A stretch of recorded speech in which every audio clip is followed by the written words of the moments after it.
বোনরা স্বামীদের সাথে দুর্ব্যবহার করবেন না, তারা আপনাদের অভিভাবক, আল্লাহ দায়িত্বশীল করেছেন।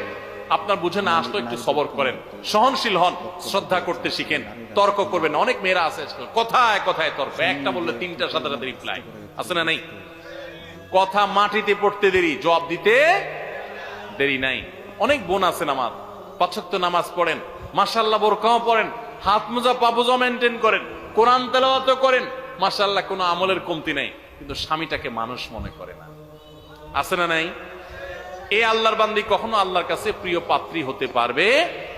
ঠিক একই ভাবে কোন স্বামী যত ইবাদত গুজার হোক, আলেম হোক, দিনদার হোক, দাড়িয়ালা হোক, টুপিওয়ালা হোক, নামাজি হোক, কিন্তু তার স্ত্রীকে সে গালিগালাজ করে, খারাপ ব্যবহার করে, কোশ্চিন কালেও সে আল্লাহর খাতায় ভালো মুসলমান হতে পারে?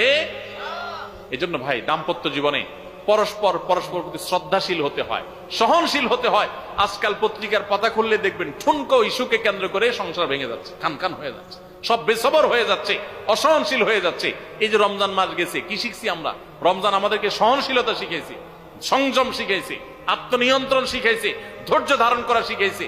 মনে চাইলেই সবকিছু করা যাবে না, মনে চাইলেই খাওয়া যাবে না, হাত বাড়ানো যাবে না, মুখ দিয়ে একটা কথা বলা যাবে না, হিসাব নিকাশ করতে হবে। আল্লাহ আমাদের সবাইকে সেই তৌফিক দান করুন।